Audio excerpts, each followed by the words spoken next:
하나님 나라로 침노하는 자는 아버지 집에서 다시 세상으로 파송받아야 되고, 또 이 세상에 하나님의 영광이 침투해 들어가도록 해야 되는 것이죠. 그럴 때는 강력한 창조의 물결이 우리의 형상과 일들 속에서 나타나게 되는 것입니다. 우리가 갈망의식을 가진다라는 것은 하나님을 나타내고자 하는 갈망은 일을 행함에 있어서 인슈지즘 열정으로 나타나는 거죠. 열정이 있게 되는 것입니다. 열정이 있다라는 것은 하나님을 나타내고자 한다는 뜻이죠. 갈망의식에 기초한 열정과 지혜는 하나님으로부터 위임받은 통치권의 현현입니다. 내가 하나님을 대리해서 이 땅에 살아가기 때문에 하나님의 뜻을 이루고자 하는 열정과 지혜가 넘치는 것이죠. 또 그 일은 내가 이루어야 될 그 무엇이 아니라 우리가 목적을 갖고 계획을 가지고 목적을 달성할 때 그 목적은 하나님이 이루셔야 될 그 무엇이기 때문에 우리는 더 하나님을 나타내게 되고 하나님 안에서 하나님을 나타내고자 하는 열정과 지혜가 생긴다라는 것입니다.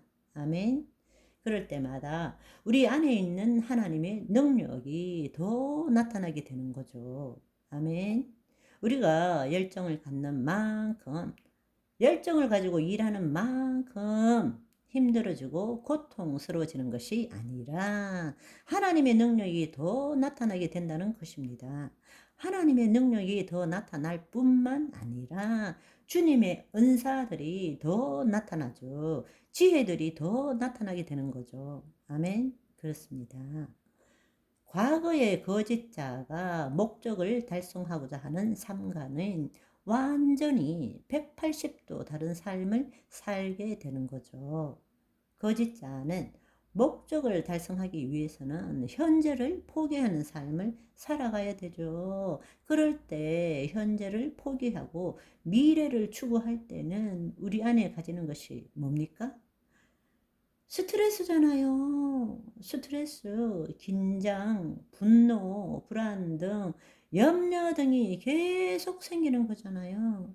그럴 때 우리는 그것의 스트레스를 받으면서도 목적을 달성하기 위해서 열심히 일하는 것, 그걸 열정이라고 생각하죠. 그렇지만 그것은 진정한 하나님 자녀의 열정과는 아무런 상관이 없는 것입니다. 오히려 그 열정은 무엇을 일으키느냐? 질병을 일으키는 거죠. 모든 질병의 근원이 어디서부터 나옵니까? 스트레스로부터 나오는 거잖아요.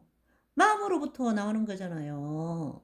거짓자가 목적일 때는 내가 이루어야 되는 것일 거예요. 그런데 현실은 녹록지 않아요. 그렇기 때문에 더 짜내야 되고, 더 열정을 가져야 되고, 포기하지 말아야 되고, 끈기를 가져야 되고, 그 가운데 우리는 엄청난 스트레스를 받게 되고, 결국에는 성공을 했는데, 모든 게 다 좋은데, 어느 날 갑자기 암, 사기입니다.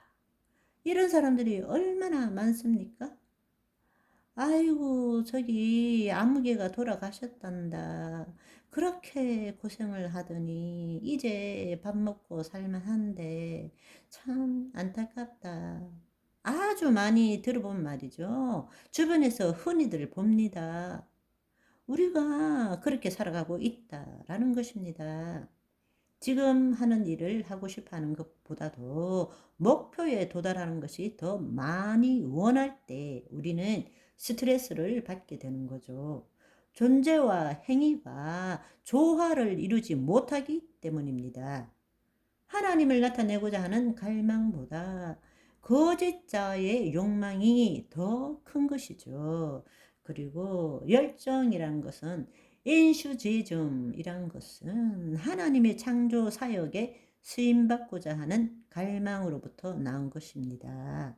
그렇지만 욕망이라는 것은 거짓자와 자신의 결핍을 채우고자 하는 거짓자의 심리적 강박으로부터 나온 것이죠. 그래서 우리가 가지는 대부분의 열정 안에 있는 것은 욕망이죠. 욕심이죠. 그렇지만 하나님을 나타내고자 하는 열정 안에 있는 것은 갈망이죠. 무슨 말인지 이해되시죠? 만약에 하나님이 주신 인슈지혜줌으로 살아간다면 목표가 있지만 미래의 시간으로 미래의 목표는 있지만 관심의 초점은 어디입니까? 현재의 순간입니다. 지금 이 순간 여기에 그 하는 일에 우리는 초점을 두고 거기에 하나님이 나타나시도록 하는 것, 그 일에 초점을 두는 거죠. 아멘. 그럴 때 목적을 이루시는 것은 내가 아니라 그분께서 이루시는 그 무엇이 되는 거죠. 하나님은 반드시 당신께서 주신 비전, 그 비전에 따른 그 목적을 우리가 해 나갈 때에 목적을 위해서 수단을 갖고 목적할 때 현재를 포기하지 않고 지금 이 순간 여기에 그 수단이 목적이 되도록 하나님이 나타나시도록 살면 반드시 하나님은 그 목적을 주님께서 이루신다는 것입니다. 그럴 때에 골로새서 1장 29절의 말씀처럼 이를 위하여 나도 내 속에서 능력으로 역사하시는 이의 역사를 따라 힘을 다하여 수고하느니라. 많은 사람들이 질문합니다. 그러면은 나는 가만히 있어도 되느냐? 하나님이 다 알아서 하시느냐? 아니요. 우리는 하나님을 나타내기 위해서 최선을 다하는 삶을 살아야 됩니다. 그런데 하나님의 자녀로서의 삶이 어떤 건지를 모를 때 하나님으로부터 뭔가를 얻어내기 위한 최선을 다하는 삶을 살고 있다는 것입니다. 가만히 감나무 밑에서 입 벌리고 있어도 된다. 그 뜻이 아니라 하나님이 우리를 통해서 나타나시도록 하기 위해서 최선을 다해야 되고 그분께서 주시는 능력 안에서 그 역사를 따라서 힘을 다하고 수고하는 삶을 살아야 한다는 것입니다. 여러분, 오늘 그렇게 살아봅시다. 아멘. 오늘은 여기까지. 바이바이.